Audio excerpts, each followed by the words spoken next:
موطني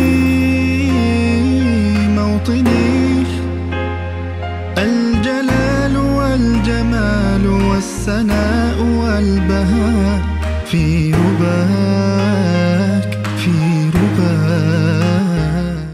السلام عليكم ورحمة الله وبركاته.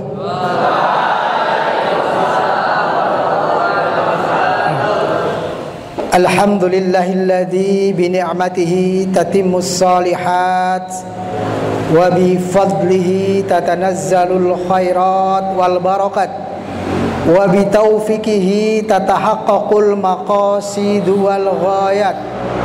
Asyhadu an la ilaha illallah wa asyhadu anna Muhammadan abduhu wa rasuluh la rasula wa la nabiyya ba'dah alladzi balaghar risalah wa 'adal amanah wa nasahal ummah wa jahada fi sabilillah haqqa jihadih. Allahumma salli wa sallim wa barik alaihi wa ala alihi wa sahbihi wa man tabi'ahum bi ihsanin illa yaumiddin, amma ba'd. Faya ayyuhal hadirun, faya ayyuhat tullab al-ahibba, a'azani Allah wa iyyakum ajma'in. Awalan ashkuru syukran jazilan, syukran kasiran ala jami'il asatid alladhi qad a'tani fursatan li an atakallam aw li an u'tiya tausiyatan amamakum jami'an fi hadhihi al-lailah al-mubarakah. Wa summa ayyuhatulab alaikum bi an tasma'u jazidan hatta intiha hadhil fursah aw hadal barnamij. Wa ba'du sa'u'ti hadiyatan ahad minkum mayyastati ayyujib as-su'al bil ijabah as-sahihah insyaallah. Faidan alaikum bi an tasma'u jayidan. Tayyib. Tashilan li wa tafhiman lakum sa'atakallam bil lughah al-Indonesia. Jamaah yang dimuliakan Allah Subhanahu wa taala, kepada Al-Mukarram Al-Ustadz Arkom yang kami hormati, yang kami muliakan sebagai pengasuh, salah satu dari pengasuh di Pondok Pesantren Al-Mu'min Muhammadiyah Tembara ini, dan beliau satu perguruan dengan saya dahulu. Jadi sedikit reuni. Kemudian yang berikutnya, alhamdulillah pada kesempatan malam hari ini kita masih diberikan kesempatan, kita masih diberikan kenikmatan sehat, kenikmatan waktu luang untuk bisa berkumpul bersama, untuk tholabul ilmi, untuk saling memberi informasi dan ilmu. Jadi apa yang nanti seandainya ada informasi, ada sesuatu yang baru yang akan kami sampaikan, silakan bisa diterima, silakan bisa diamalkan. Apabila ada sesuatu yang tidak baru, ya anggap saja itu sebagai refresh, sebagai penyegaran. Karena ibarat seperti handphone itu suatu saat perlu dicas. Biar apa? Biar baterainya penuh kembali. Kemudian salawat dan salam semoga senantiasa tercurahkan kepada baginda Rasulullah Muhammad sallallahu alaihi wasallam, yang senantiasa kita nantikan syafaatnya hingga yaumul qiyamah kelak. Amin amin ya rabbal alamin. Jamaah ayyuhat tullab, a'azani Allah wa iyyakum ajma'in. Pada kesempatan malam hari ini saya akan sedikit menyampaikan tentang informasi apa yang terjadi informasi apa yang terjadi di sekitar kita, dan itu kejadian yang sekarang baru terjadi, yaitu di negara Palestina, yaitu yang berkenaan dengan perang antara Palestina dan Israel. Sudah banyak mengetahui ya adik-adik? Sudah. Dari mana tahunya? Dari mana? Oh, dari mading. Saya kira dari HP. Kalau dari ponsel waktu pulang saja ya. Jemaah yang dimuliakan Allah Subhanahu wa taala, perkenalan dahulu, nama saya tadi sudah disebutkan, ini ponakan saya itu. Hasan Arifin. Tempat tinggal saya dekat dengan alun-alun Kota Temanggung, yaitu Perum Gria Sakinah. Ya, ada mungkin yang kemarin sempat mampir ke sana bersama Ustadz Reza mungkin. Siapa? Kemarin diajak itu. Ya. Kemudian Mas Jojo sudah selesai ya. Dulu juga pernah ke sana. Silakan kalau lewat mampir, sholat di sana, ikut sholat Jumat misalnya pas libur, atau ada kesempatan lain, silakan mampir. Jemaah yang dimuliakan Allah Subhanahu wa taala, seperti yang sudah terlihat di depan ini ya. Ini adalah salah satu syekh yang datang dari negeri Syam, dari Palestina, yang kemarin pada bulan Ramadan itu mampir di masjid kami, yaitu di Masjid Baitus Sakinah. Beliau adalah imam muda, hafidz Quran, yang kemudian bersedia untuk mengimami sholat kami, yaitu sholat tarawih. Nah, pada saat itu memang di Palestina belum baru istilah bahasa Jawa itu lerem ya, belum begitu bergejolak waktu itu. Nah, kemudian pada akhir-akhir ini, sebagaimana yang kita ketahui, memang ada gejolak di Palestina dan Israel. Sebelum kami masuk ke materi, ada yang bisa membaca hadis di atas? Siapa yang bisa mau nyoba? Tidak ada harokatnya nih. Siapa yang mau nyoba? Ada bawa hadiah? Bawa berapa? Ya? Oh, lupa bawa. Oh, bisa dititipkan. Siapa yang mau baca? Silakan maju. Ya, sini. Besok saya kasih hadiah. Ayo.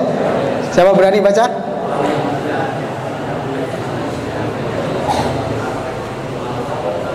Yang penting maju. Ada gak? Belum? Man yastati, tafadhol. Tal. Man, irfa yadak. Belum? Tal.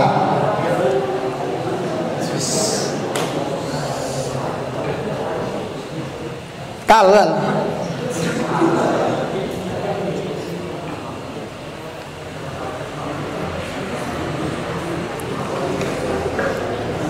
Ya, man ismuk? Ismi Adam. Perkenalkan, nama dari mana? Ya. Ismi Adam, ana min Magelang. Iqra, Jarib. Man lam yahtim bi amri muslimina falaysa minhum. Ya, baik, syukran. Barakallahu fikum. Ya, Mas siapa tadi? Adam. Ya, Mas Adam dapat paket hadiah, besok bisa minta sama Dik Nadif. Kalau sudah saya kirim ya, besok ditagih aja. Ya, barakallahu fikum. Man lam yahtam bi amril muslimin falaisa minhum. Barang siapa yang tidak perhatian terhadap urusan kaum muslimin, maka tidak termasuk bagian dari kaum muslimin itu sendiri. Artinya apa, adik-adik? Bahwa ketika kita menjadi seorang muslim, kita menjadi seorang yang beragama Islam, kemudian kita tidak memperhatikan apa yang terjadi kepada muslim kita yang lain, maka tidak dikatakan sebagai seorang muslim. Artinya kemusliman kita itu tidak sempurna. Jadi ketika kita ingin bahwa kita disebut sebagai seorang muslim yang sejati, kita senantiasa harus peka, kita senantiasa harus memperhatikan apa yang terjadi pada saudara muslim kita yang lain. Maka digambarkan oleh Rasulullah SAW bahwa perumpamaan orang-orang yang beriman dalam rasa cinta mereka, kasih sayang mereka, kelemah lembutan mereka itu bagaikan satu tubuh. Apabila salah satu anggota tubuh itu sakit, maka anggota tubuh yang lainnya harus merasakan sakit. Ya, dengan barangkali tidak bisa tidur, rasa demam dan seterusnya. Karena satu tubuh kita ini berpengaruh.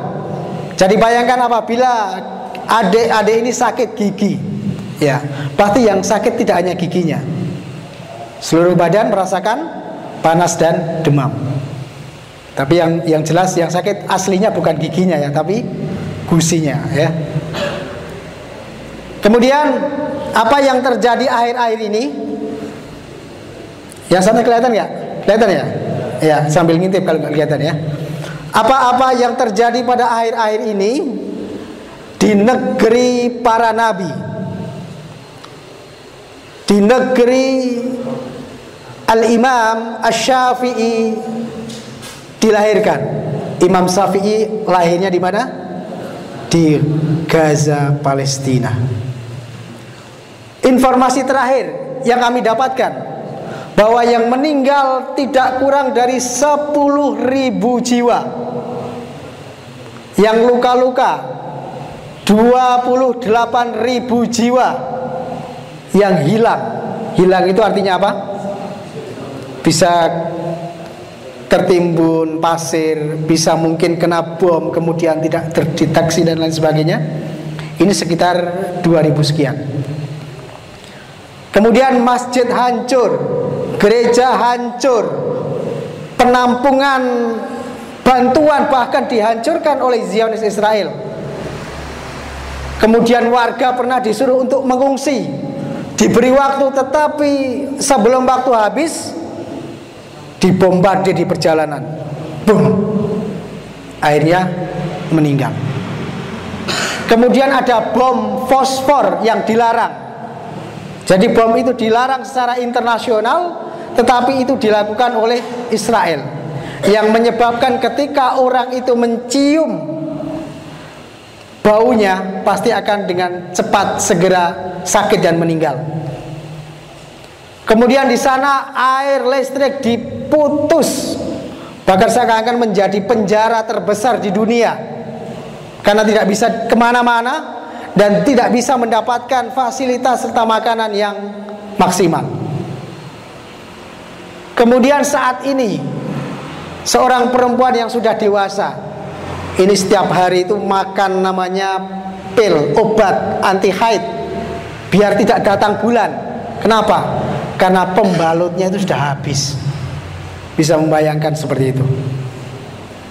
Kemudian ada anak-anak, ibu-ibu yang terluka, kena peluru atau kena alat yang mengharuskan untuk dioperasi itu bahkan tidak dibius. Sudah pernah merasakan operasi? Sudah ya? Ada yang sudah? Dibius nggak kira-kira? Dibius ya? Pernah sunat? Sudah ya? Dibius nggak? Coba bayangkan kalau disunat tapi nggak dibius, gimana rasanya? Pasti sakitnya minta pulang, ya enggak? Seperti itu, bisa membayangkan, kita membayangkan saja.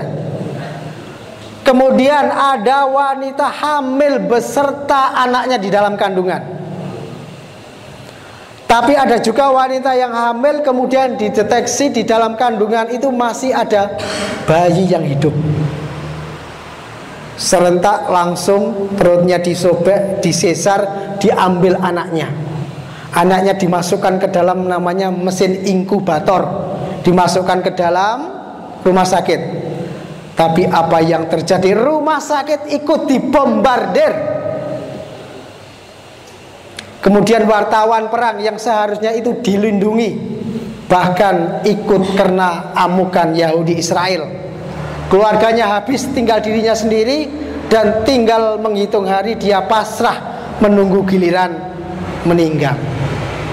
Seperti itu kesedihan saudara-saudara kita di Palestina. Kemudian kamar-kamar mayat itu penuh, kuburan penuh, antri untuk dimakamkan. Bahkan kadang tidak dikafani, sudah dibungkus begitu saja. Dan yang sering terjadi dikasih tanda, dikasih nama, pakai spidol, terus kemudian dibungkus seadanya. Bahkan ada yang dengan pakaian seadanya langsung dimasukkan ke liang lahat, kemudian langsung ditimbun dengan alat berat. Jadi dikubur satu lubang itu rame-rame. Nanti ada videonya juga. Kira-kira kalau saya tayangkan videonya takut nggak? Nggak ya? Itu sebagai pembelajaran dan juga sebagai pengetahuan untuk kita semuanya. Jamaah ayyuhatullah fa'azani Allah wa iyyakum ajmain. Sedikit kami tayangkan di awal kemarin tanggal 7 Oktober, yaitu di saat Mujahid Palestina menyerang Israel ketika mereka sedang berpesta, sedang konser musik, dan katanya baru merayakan hari suci begitu. Nah, sambil saya tayangkan, ini ketika mereka merayakan namanya hari Simchat Torah, hari raya keagamaan Yahudi. Kemudian mereka ketika merayakan hari raya itu, mereka menggelar konser musik dan seterusnya. Nah, pada kesempatan itu digunakan oleh Mujahid untuk menyerang tempat tersebut. Akhirnya kondisi musuh kocar-kacir karena mereka tidak siap. Nah, seperti ini penampakan perbatasan antara Palestina dan Israel. Ini sudah adzan, sudah selesai? Belum? Jam berapa nanti? 7:30 ya? Adzan dulu apa nanti? Nanti sekalian ya? Oh iya. Ya, nanti kalau masih ada waktu kita tayangkan videonya lagi. Nah, ini ketika awal kemarin bermula seperti itu. Dan ini menjadi alasan dari Yahudi Israel untuk menyerang Palestina. Katanya menyerang kok gak bilang-bilang begitu. Kira-kira ada gak mau menyerang bilang-bilang? Dan ini dibuat pembenaran, kemudian dibalas dengan bombade yang luar biasa. Ini digunakan untuk pembenaran. Kalau kita lihat zaman dahulu, gerilya pahlawan-pahlawan kita dijajah selama bertahun-tahun oleh Belanda. Mereka melakukan gerilya juga nggak pernah bilang. Kalau bilang pasti ya sana sudah siap-siap terlebih dahulu. Nah, itulah kelicikan Yahudi Israel seperti itu. Biasa mereka itu membombardir Gaza.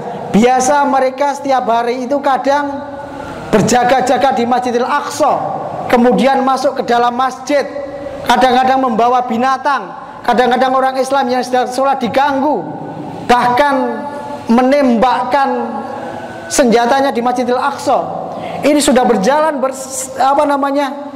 berpuluh-puluh tahun. Bahkan tercatat hingga saat ini sudah mencapai 100 tahun lebih. Jamaah yang dimuliakan Allah Subhanahu wa taala, maka kita ingat hadis Rasulullah SAW yang mengatakan, "Man ra'a minkum munkaran falyughayyir biyadihi, fa illam yastati fa bilisanihi, fa illam yastati fa biqalbihi wa huwa ad'aful iman." Jadi ketika kita melihat kemungkaran itu, yang paling mulia, paling bagus kita merubah dengan tangan kita. Bagi saudara-saudara kita yang di sana bisa. Tetapi bagi kita yang di sini, paling tidak kita di urutan yang kedua ini. Kalau tidak mampu, maka dengan lisan kita. Artinya apa? Dengan lisan kita, kita berdoa. Kita mendoakan saudara-saudara kita. Atau mungkin ketika adik-adik pulang, ketemu dengan teman SD, teman SMP, dengan keluarga, dengan sanak saudara, dan seterusnya. Ketika mereka menyampaikan sesuatu yang negatif terhadap saudara-saudara kita di Palestina, maka adik-adik bisa menjelaskan dengan sesuatu yang benar. Nah, ini adalah fungsi yang kedua, itu dengan lisan kita. Tetapi kalau itu tidak mampu, fabiqalbihi, dengan hatinya, fahuwa ad'aful iman. Semoga kita tidak termasuk orang yang ketiga ini. Karena orang yang ketiga ini hanya menyimpan di dada, di hati, oh kayak gitu jelek, tetapi dia tidak bisa berbuat apa-apa. Nah, itulah orang yang imannya paling rendah. Jemaah yang dimuliakan Allah Subhanahu wa taala. Kemudian saya akan sedikit menyampaikan bahwa ada sebuah fatwa dari Syekh Wahid bin Abdussalam Bali, seorang ulama Mesir yang pada akhir-akhir ini memberikan fatwa. Apa fatwa beliau? Yang pertama adalah membantu saudara-saudara kita dengan apa yang bisa. Kalau orang-orang tua kita, saudara-saudara kita yang sudah kerja, yaitu dengan mengeluarkan hartanya untuk berinfak, untuk membantu mereka, untuk donasi. Kemudian kalau adik-adik ini belum bekerja, waktunya masih belajar, ini yaitu dengan doa. Karena doa ini adalah senjata yang abadi, senjata yang kekal.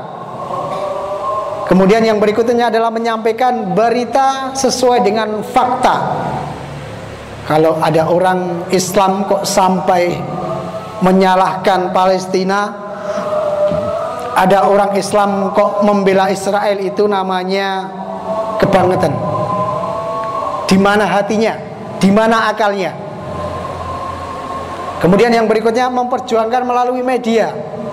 Jadi kalau kita punya ponsel, ada informasi-informasi yang baik, yang benar, kita bisa sharing, kita bisa share, kita bisa bikin status untuk menguatkan saudara-saudara kita yang ada di Palestina. Nah, ini sedikit bisa kita lihat. هذا إعلان مهم وتحذير. إننا في كتائب الشهيد عز الدين القسام نؤمن بالأخلاق الدينية والعسكرية والإنسانية التي عبر عنها الأخ قائد الأركان في خطاب الإعلان عن معركة طوفان الأقصى، إلا أن الإجرام الصهيوني تجاه أبناء شعبنا الآمنين. Ini pada intinya bahwa mujahid Islam itu selalu memperhatikan kondisi tawanan. Jadi kalau ada tawanan itu diperlakukan dengan baik, tidak disiksa. Ada anak-anak, ada perempuan, itu tidak dibunuh. Tetapi kalau kita melihat orang-orang Yahudi Israel itu tidak mengetahui bahasa itu, maka akhirnya kemudian harus dilawan dengan bahasa yang sama, yaitu pertempuran. Nah, kemudian hampir di seluruh dunia mereka mengecam, mereka mengutuk terhadap apa yang dilakukan oleh orang-orang Yahudi Israel.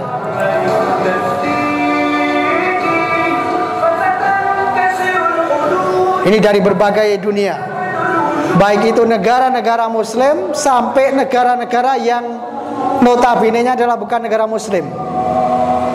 Mereka memberi dukungan kepada Palestina. Kemudian dampak dari bombardir yang dilakukan oleh Yahudi Israel ini dalam waktu sekejap, tidak hanya hitungan hari, tidak hanya hitungan jam, tidak hanya hitungan menit, bahkan detik, umat Muslim itu meninggal. Sehingga kalau kita melihat mereka dikuburkan seperti ini dalam kuburan massal, kita bisa membayangkan Kalau di sekitar kita mungkin 1 minggu ada orang meninggal 1, 2, 3 mungkin sudah repot sekali. Kita membayangkan di sana hitungan menit, hitungan detik mereka harus merawat orang sakit, merawat jenazah dan seterusnya. Nah, kemudian berikutnya keterangan dari apa yang tadi sudah disampaikan oleh Syekh. Ada seorang pembantu Rasulullah SAW yang bertanya kepada Rasul, yang meminta fatwa tentang Baitul Maqdis. Maka kemudian Rasulullah SAW mengatakan, pergilah ke Masjidil Aqsa dan sholatlah di sana. Tetapi kalau kondisinya tidak memungkinkan, maka kirimlah minyak untuk menghidupi lampu-lampu di Masjidil Aqsa. Minyak itu bisa kita ibaratkan adalah sebagai bahan bakar, bahan mentah. Jadi paling mudah untuk zaman sekarang ini adalah uang. Jadi uang itu bisa diwujudkan untuk membeli sesuatu yang dibutuhkan di sana. Obat-obatan, makanan, bahan bakar untuk memasak, bahan bakar untuk membantu listrik dan seterusnya. Yang intinya adalah untuk ikut bisa membantu eksisnya Masjidil Aqsa. Jemaah yang dimuliakan Allah Subhanahu wa taala. Kalau di pondok ada penggalangan dana enggak? Ada ya? Setiap kuliah subuh itu. Ya. Ya, adik-adik mungkin punya uang berapa begitu, disisihkan sedikit, enggak masalah. Punyanya kok 1.000, 2.000, 10.000. Biasanya kalau infak hanya 10, hanya 1.000. Nah, sesekali ini dinaikkan dikit 5.000 begitu. Misalnya ya. Karena ini yang sedikit ini akan dikumpulkan di seluruh Indonesia. Kalau di Layismu ini nanti lewat Layismu dikumpulkan seluruh Indonesia, ini akan menjadi banyak. Jadi jangan kira apa yang kita infakkan itu sedikit, hanya 1.000, 2.000, itu akan menjadi banyak ketika dikumpulkan di seluruh Indonesia, dan nanti akan sangat berdampak, berguna untuk saudara-saudara kita yang ada di Palestina. Nah, kemudian doa itu adalah senjata. Jadi kalau kita membayangkan mujahid itu alatnya, senjatanya sekedarnya saja. Seperti tadi kita lihat ya, kalau musuh mungkin sudah pakai jet tempur, sudah pakai helikopter. Tadi kita lihat hanya pakai kipas angin. Kipas angin didesain, kemudian dikasih kerangka, kemudian dihidupkan kipasnya, kemudian kasih parasit, bisa terbang dan bisa membobol pembatas negara. Padahal itu dengan alat yang sangat minim, karena mereka dituntut untuk inovatif, mereka dituntut untuk menggunakan sesuatu yang apa adanya, akhirnya mereka pun bisa seperti itu. Nah, maka dengan alat yang minimal ini kita berdoa, kita berharap bahwa Allah akan menurunkan alat, Allah akan menurunkan kuasanya, Allah akan menurunkan senjata-senjatanya. Senjata Allah apa? Ada angin, ada air, ada petir, ada pasir, ada api dan seterusnya. Maka terakhir kemarin ketika mau terjadi penyerangan ke Palestina, ini terjadi banjir yang sangat dahsyat sehingga mereka tidak jadi berangkat. Kemudian juga badai gurun. Ketika mereka sudah sampai di gurun pasir, tiba-tiba muncul yang namanya topan, angin topan. Kemudian terakhir itu ada yang namanya alat Iron Dome. Iron Dome itu adalah alat untuk menangkal peluru masuk ke dalam negara. Jadi kalau misalnya ini wilayah negara, di titik-titik perbatasan itu ada namanya Iron Dome. Jadi ada peluru roket masuk, bom masuk itu ditangkis. Wah, seperti itu kecanggihan Yahudi Israel. Entah pun sudah canggih seperti itu, kadang ada yang bisa tembus kemudian jatuh mengenai Israel. Nah, terakhir itu kemarin, alat yang harusnya digunakan untuk menangkis ini justru balik, ya. Jadi seharusnya keluar mengenai Palestina, justru keluar naik berputar di atas, kemudian turun langsung mengenai daerah yang ada di Israel. أصيبت بعطل فني بحسب اعتراف جيش الاحتلال، ولم تفشل في اعتراض صواريخ المقاومة فحسب، بل أطلقت صواريخها على بيوت الإسرائيليين في منطقة ريشون لتسيون جنوب تل أبيب. Nah, ini bagian dari kuasa Allah. Karena yang namanya alat itu kan juga ada kadang rusak, kadang ada error. Dan diprediksi ini adalah kena hacker, tahu hacker? Ya, kena hacker, dan salah satunya katanya adalah hacker dari Indonesia. Wah, canggih benar ini. Canggih seperti ini ya. Jadi kalau kita membayangkan ketika mereka meluncurkan roketnya itu bareng, semuanya masuk ke dalam mereka yang di Israel, bisa habis. Nah, inilah doa penting sekali kita lakukan.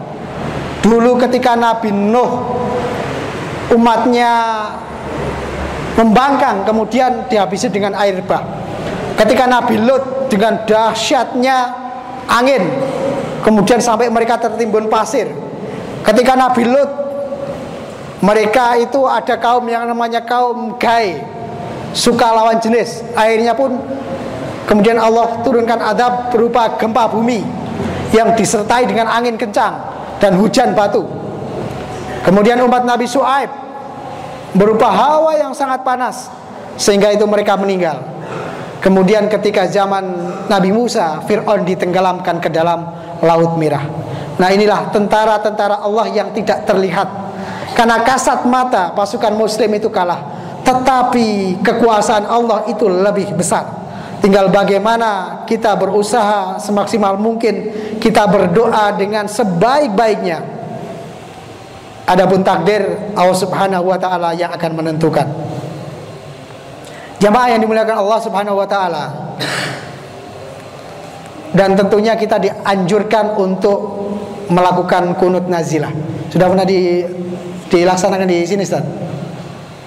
Sudah pernah belum di pondok? Insya Allah nanti sholat isya ya. Insya Allah nanti sholat isya di rakaat terakhir, sebelum kita sujud, kita sedikit tambahan doa untuk kunut nazilah. Kunut nazilah ini dilakukan oleh Rasulullah SAW ketika dahulu sahabatnya itu 70 sahabat penghafal Al-Quran, mereka dijebak, diundang ke suatu daerah, kemudian di perjalanan itu dibunuh oleh musuh, sehingga sekitar 70 orang hafid Quran itu meninggal. Kemudian dalam riwayat lain ada yang mengatakan ada yang tersisa satu begitu. Nah, maka kalau saat ini yang sudah meninggal itu tadi berapa? 10.000 lebih. Saya kira dari 10.000 itu sudah banyak para penghafal Quran. Karena di sana anak-anak SD, SMP itu sudah banyak hafal Al-Quran. Karena mereka faham, mereka tahu, mereka bersiap-siap. Setiap hari mereka itu ribat. Apa namanya ribat itu? Siap siaga. Karena musuh ada di depan mata. Jadi mereka tidak bisa menjamin kalau hari ini masih hidup, besok masih hidup. Jadi setiap hari mereka itu ribat, mereka bersiaga. Maka kemudian dampaknya banyak sekali anak-anak kecil itu yang sudah hafal Quran. Karena ini sebagai persiapan atau sebagai penghibur jiwa, dan juga sebagai kekuatan dari jiwa. Jamaah yang dimuliakan Allah Subhanahu wa taala, sebenarnya banyak sekali video-video yang bisa kita tayangkan, tetapi karena keterbatasan waktu nanti bisa sedikit saja kita munculkan. Kemudian yang berikutnya adalah dengan memperjuangkan melalui media. Media yang kita miliki salah satunya adalah ponsel.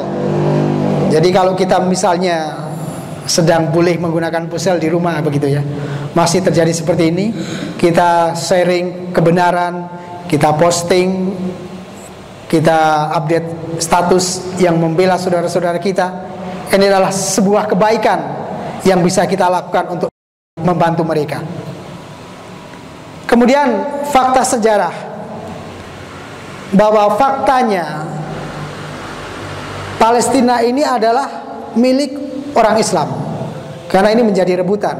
Orang Yahudi mengklaim itu adalah milik nenek moyang mereka.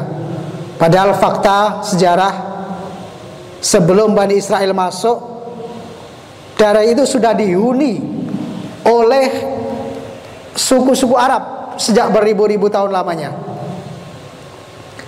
Dan yang jelas, mulai dari nabi-nabi itu, semuanya nabi adalah beragama Islam.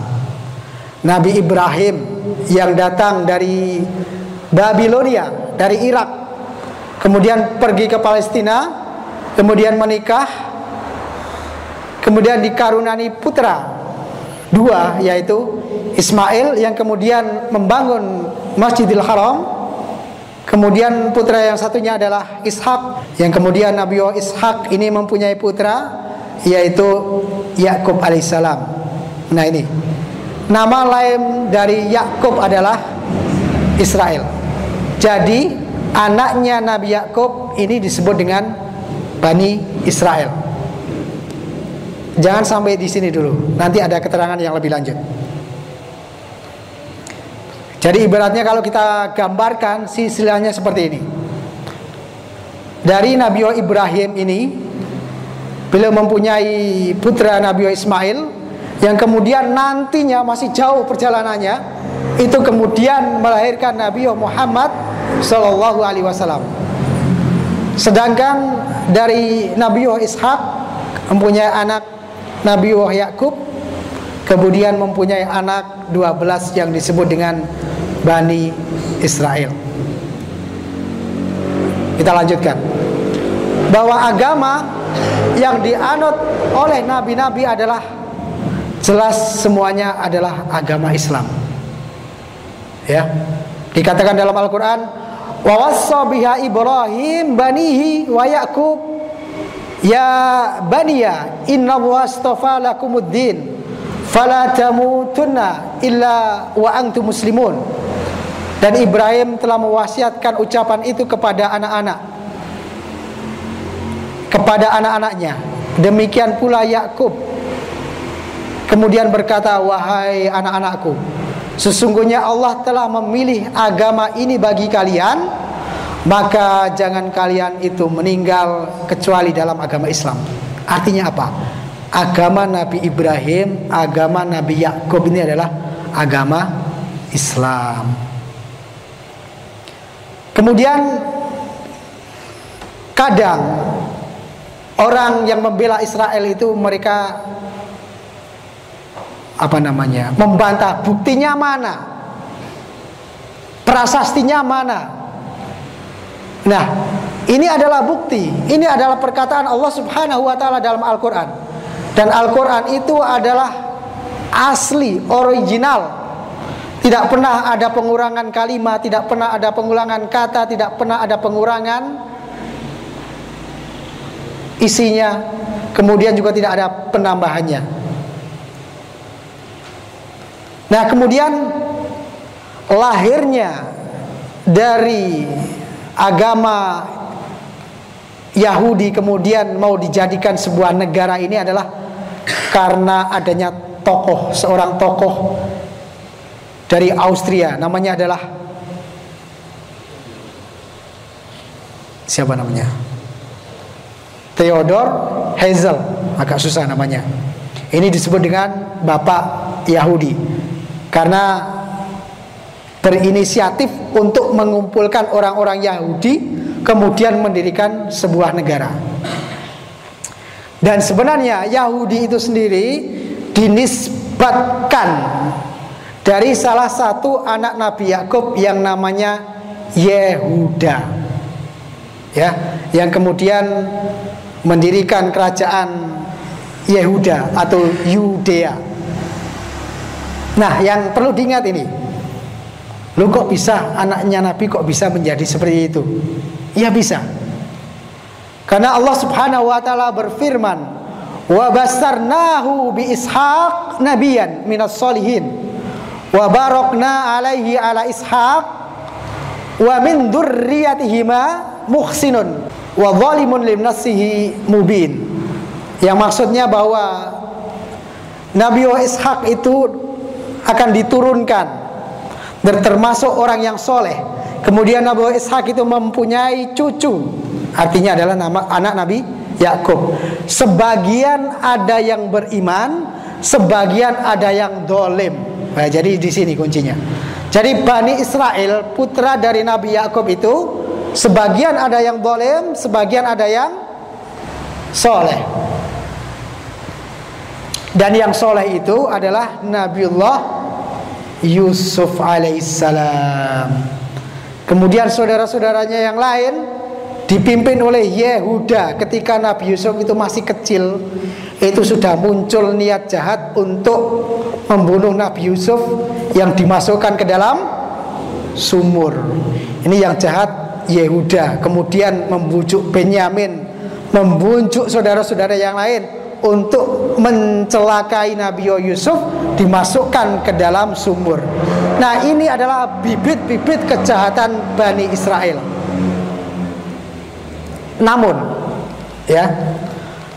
Namun dalam sebuah penelitian, ada peneliti yang mengatakan bahwa klaim negara Yahudi Israel saat ini, mereka mengatakan termasuk keturunan Bani Israel ini adalah pengakuan yang salah.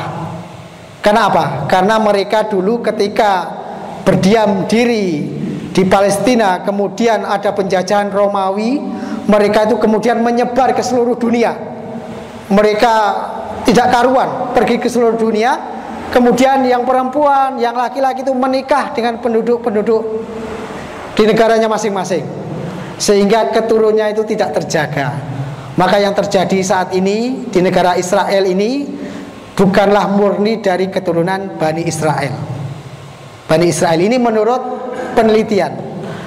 Tapi entah pun mereka mengaku sebagai keturunan Nabi Yakub, mereka mengaku sebagai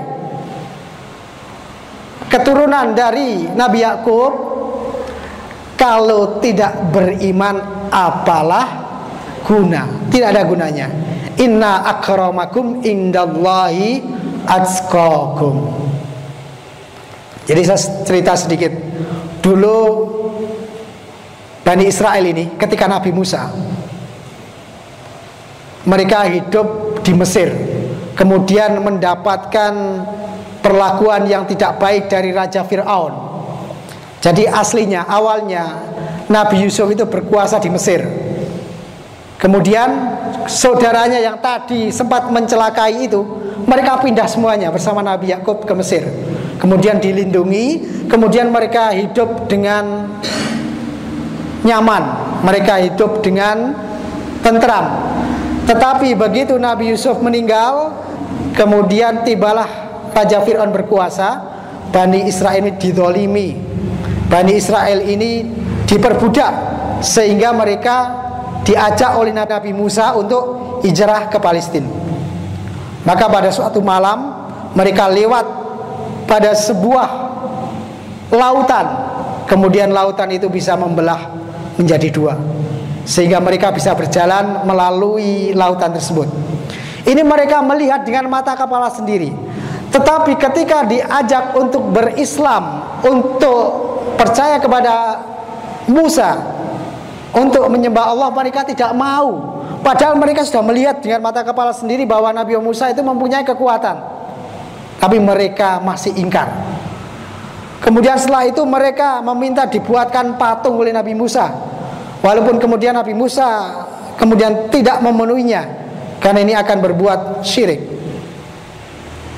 Dan kemudian setelah itu mereka sebelum sampai ke Palestina ini dibuat bingung selama 40 tahun di padang pasir. Mereka hanya bisa berputar-putar di padang pasir, bingung, tidak tahu arah.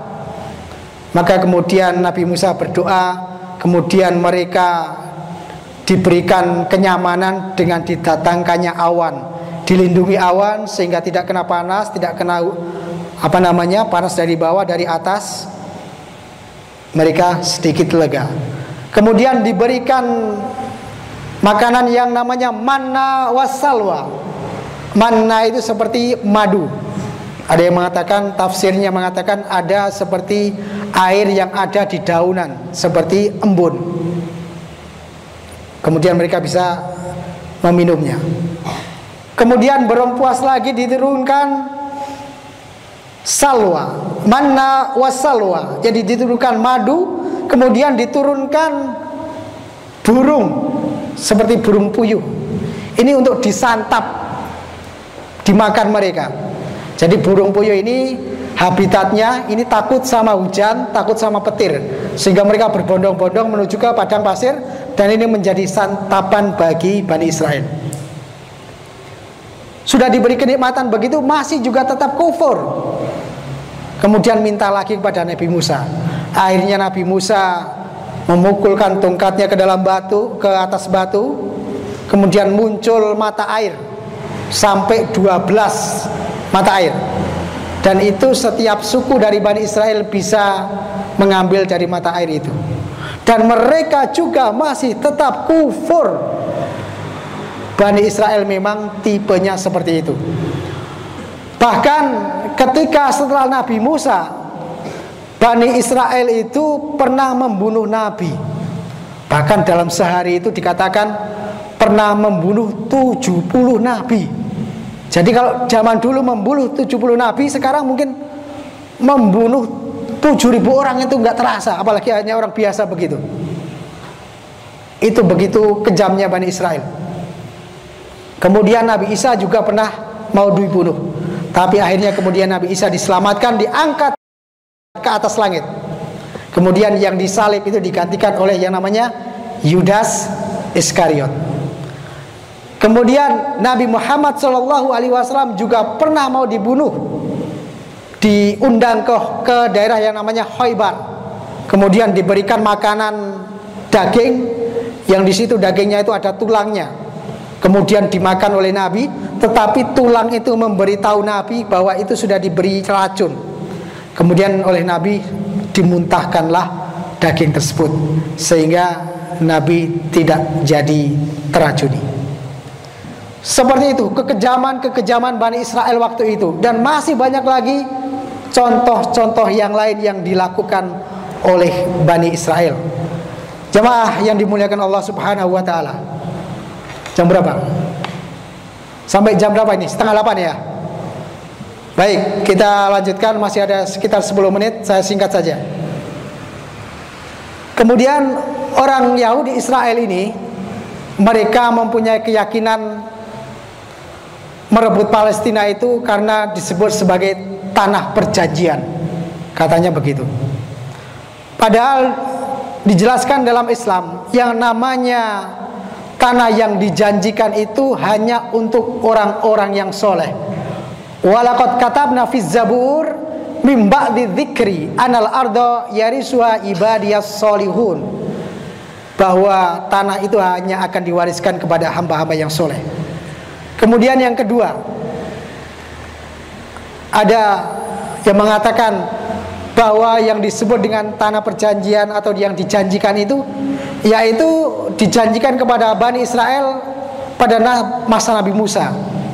Jadi ceritanya tadi, Nabi Musa tadi ceritanya ya, itu kemudian diteruskan oleh Nabi Yusha bin Nun, kemudian mereka bisa masuk ke dalam Palestina. Nah sebenarnya pada waktu itu mereka sudah merasakan, pada waktu itu mereka sudah menikmati. Kemudian ada pendapat lagi yang mengatakan kenapa dijanjikan di Palestina, karena di seluruh dunia ini tidak ada yang mau menerima Bani Israel. Mereka ditolak di mana-mana. Di negara manapun mereka bikin ulah, mereka diusir, mereka disuruh pergi. Dan hanya ada satu negara Palestina, mereka bisa hidup di sana. Artinya apa? Artinya warga Palestina itu menerima, silahkan hidup di sini. Tetapi apa yang dilakukan oleh Israel ini melonjak. Jadi ibaratnya tamu datang, silahkan masuk, tetapi kemudian tamu itu mengusir tuan rumahnya. Nah, inilah kesalahannya. Maka ada ulama mengatakan sebenarnya kalau mereka Bani Israel itu mau mau rela mereka itu bisa hidup di Palestina dengan nyaman, dengan damai, silakan, asalkan tidak mengganggu umat Islam. Jadi dahulu di masa Khalifah Umar bin Khattab itu yang namanya orang Yahudi, orang Nasrani itu dipersilakan untuk menjalankan agamanya masing-masing. Mereka hidup aman, mereka hidup nyaman. Nah, tetapi ketika mereka buah ulah, maka kemudian orang-orang Islam juga tentunya tidak mau tinggal diam. Jemaah yang dimuliakan Allah Subhanahu wa taala. Nah, kebetulan besok ini tanggal 10 adalah Hari Pahlawan. Ya, Hari Pahlawan. Jadi di Indonesia ini dulu yang memperjuangkan kemerdekaan ini juga pahlawan ini adalah kebanyakan dari umat Islam, kebanyakan dari para ulama, ya. Tetapi ulama ini tidak pernah kemudian mengklaim bahwa Indonesia ini adalah tanahnya atau negaranya umat Islam, sehingga Pancasila itu yang tadinya bunyinya ketuhanan dengan menjalankan kewajiban syariat bagi pemeluknya kemudian dirubah menjadi ketuhanan yang Maha Esa. Karena apa? Karena menghormati, karena memberikan penghormatan, toleransi kepada mereka yang beragama non-muslim untuk bisa hidup damai berdampingan. Dan pahlawan-pahlawan itu adalah para ulama. Saya akan berikan satu hadiah lagi. Siapa yang bisa menyebutkan nama-nama ulama pahlawan nasional yang ada di depan? Ya, man, yastati, ta'al. Masalah salah dan benar nomor 2. Man, yurid hadiah. Man. Ya, yang penting maju. Man yastati ayyujib. Tafadhal, ta'al. Tahu berapa? Paling enggak tahu 3 lah. Ayo. Man. Ya, ta'al.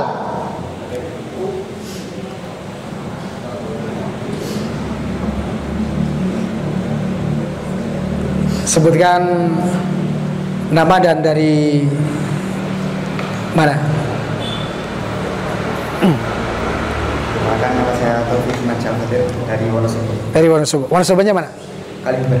Kalibeber. Ya. Coba sebutkan. Kiai Haji Ahmad Dahlan. Ya. Kiai Haji Hasyim Asy'ari. Ya. Kiai Haji Mas Mansur. Ya. Buya Hamka. Ya. Buya Hamka yang mana? Yang Oh ya. Terus? Jenderal Sudirman. Ya. Kiai Haji Wahid Hasyim. Ya. Alas? Ya, barakallahu fikum. Ya, terima kasih. Besok hadiahnya diambil ya. Jadi ini adalah ulama-ulama kita dari NU dan dari Muhammadiyah. Kita lihat dari pojok Kiai Haji Ahmad Dahlan yang mendirikan Muhammadiyah.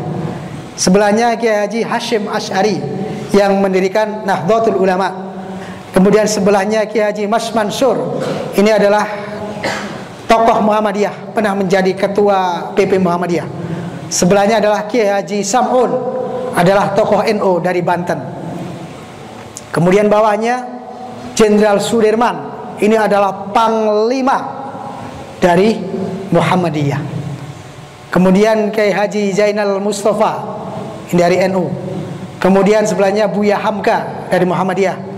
Dan yang terakhir ini adalah Kiai Haji Wahid Hasyim, ini putra dari Kiai Haji Hasyim Asy'ari.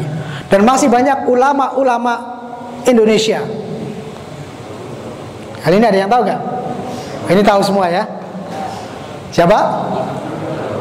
Panggilan Diponegoro dan Imam Bonjol. Mereka ini adalah pahlawan.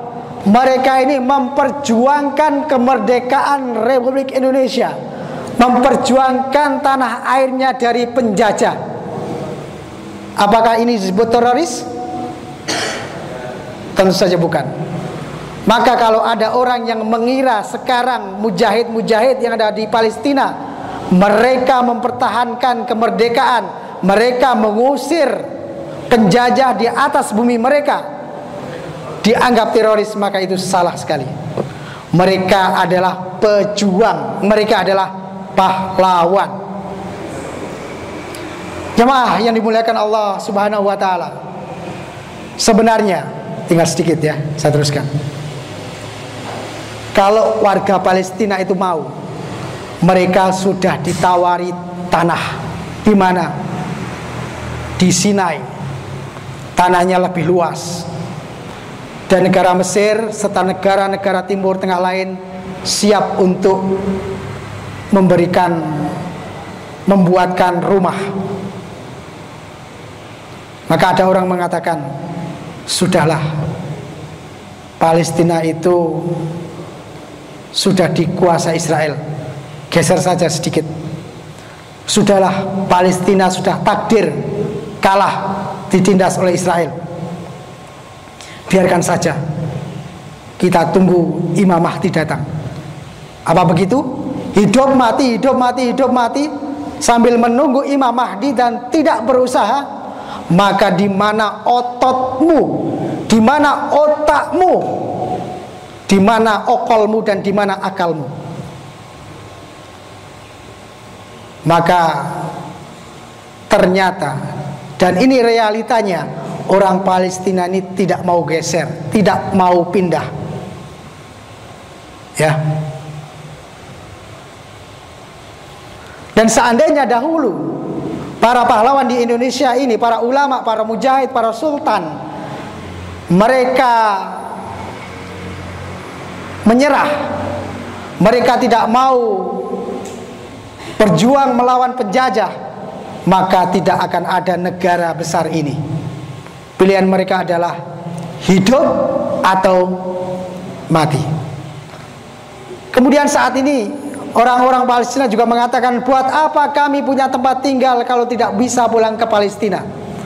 Buat apa punya Palestina tetapi tidak bisa menguasai Yerusalem? Buat apa punya Yerusalem kalau tidak menguasai Al-Aqsa? Dan bagaimana, buat apa menguasai Al-Aqsa kalau tidak bisa tinggal di sekitar Al-Aqsa?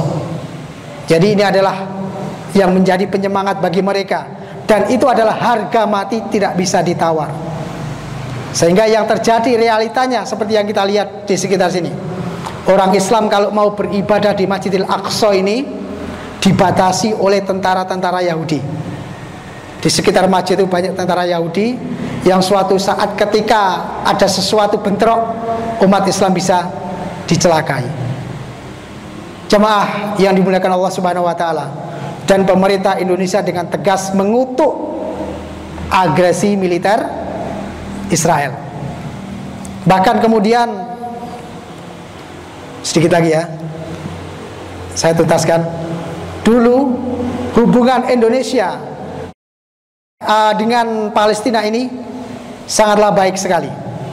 Bahkan seorang saudagar kaya dari Palestina namanya Muhammad Ali Tahir ini memberikan hartanya yang tersimpan di Bank Arabia kepada Muhammad Zain Hasan, Ketua Panitia Pusat Perkumpulan Kemerdekaan Indonesia. Diberikan uangnya seluruhnya, diambil di Bank Arabia. Ini untuk Indonesia tanpa memberikan kwitansi, diberikan cuma-cuma untuk membantu proklamasi kemerdekaan Republik Indonesia. Dan ini ditulis dalam sebuah buku namanya Diplomasi Revolusi Indonesia di Luar Negeri. Nah kemudian sebelum proklamasi, Syekh Muhammad Amin Husaini adalah seorang mufti dari Palestina ini mendukung dan mengakui kedaulatan Indonesia sebelum diproklamirkan. Kemudian setelah 45 diproklamirkan, Setelah itu tahun 1946 baru negara Mesir yang pertama kali mengakui kemerdekaan Indonesia. Artinya ketika dulu negara Indonesia dibantu oleh Palestina, maka sekarang negara Indonesia juga punya kewajiban, punya beban untuk kemudian membantu Palestina. Bahkan mohon maaf ini karena waktunya tidak cukup, tidak saya tayangkan.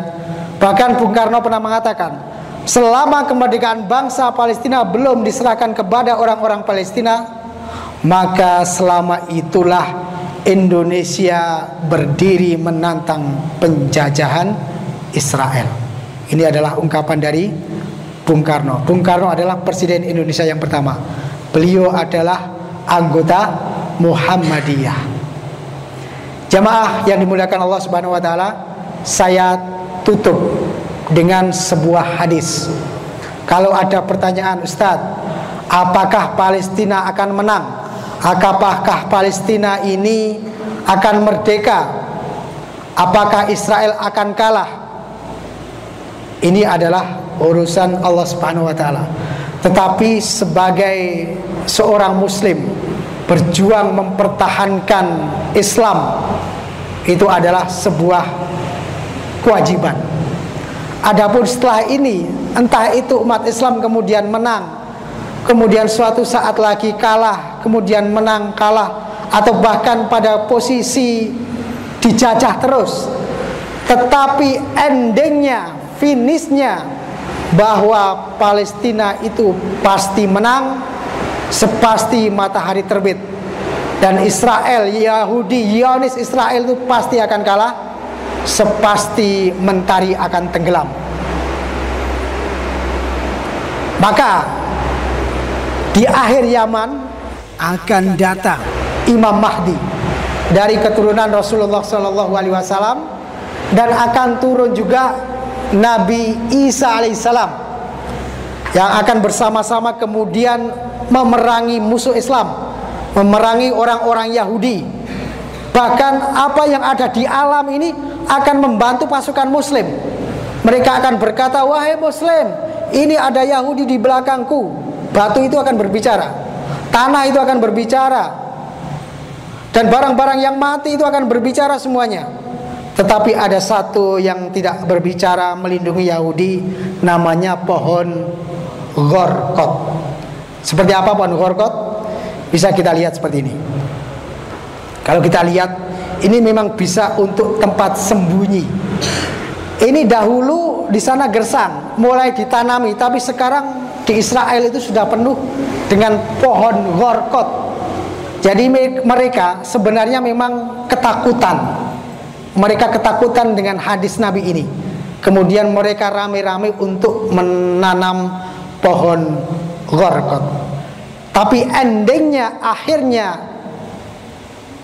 orang Yahudi dan Dajjal sebagai pemimpin mereka, Dajjal itu akan mati dibunuh oleh Nabi Isa. Di mana dibunuhnya Dajjal? Ini disampaikan dalam hadis. Ketika Nabi Isa alaihissalam itu turun ke bumi, kemudian setiap orang kafir yang mencium atau melihat Nabi Isa pasti akan mati, pasti akan meninggal. Kemudian Nabi Isa mengejar Dajjal, dan akhirnya ditemukan di nama daerah yang disebut dengan Babul Lut. Kalau hadisnya dikatakan hatta yudrikahu inda babi ludin fayaktuluhu. Kemudian Nabi Isa ini menemui Dajjal di Babul Lut, kemudian membunuhnya. Jemaah yang dimuliakan Allah Subhanahu wa taala, terakhir terus. Ya, ini terakhir. Ini kalau kita lihat dahulu gerbang Lot atau babul lut itu seperti ini, seperti gambar di atas. Tetapi sekarang kalau kita lihat di Google, ini seperti gambar yang ada di bawah. Ini terletak di sebuah kota 15 km di tenggara kota Tel Aviv, Israel. Ya, dekat dengan Bandara Ben Gurion. Nah, ini dalam sebuah hadis sudah disampaikan oleh Rasulullah SAW. Jadi insya Allah yang telah dikabarkan Allah melalui Rasulnya ini akan tercapai. Tapi kapan? Wallahu a'lam bissawab. Jamaah yang dimuliakan Allah Subhanahu wa taala, barangkali itu yang bisa saya sampaikan. Ada sesuatu yang baik, ada sesuatu yang menambah semangat, silakan bisa diambil. Tapi yang jelas untuk adik-adik ini sebagai pengetahuan, biar tahu yang sebenarnya seperti apa. Kemudian yang bisa dilakukan adalah dengan berdoa, itu yang pasti. Kemudian kalau memungkinkan ikut berdonasi, berinfak sekecil apapun, itu juga lebih baik. Dan lebih penting lagi, jangan sampai menyebarkan hal-hal yang memutarbalikkan fakta. Dan mari mendukung saudara-saudara kita yang sedang berjuang di Palestina. Demikian yang bisa saya sampaikan. Ada sesuatu yang bermanfaat tidak kira-kira? Ada ya? Alhamdulillahirrabbilalamin. Kalau ada sesuatu yang kurang, ada sesuatu yang salah, ada sesuatu kekhilafan dari saya mohon maaf yang sebesar-besarnya. Astaghfiru minkum jami'an ala kulli khata'at wa akhiru da'wana alhamdulillahirabbil alamin. Wassalamu alaikum warahmatullahi wabarakatuh. Arfa TV.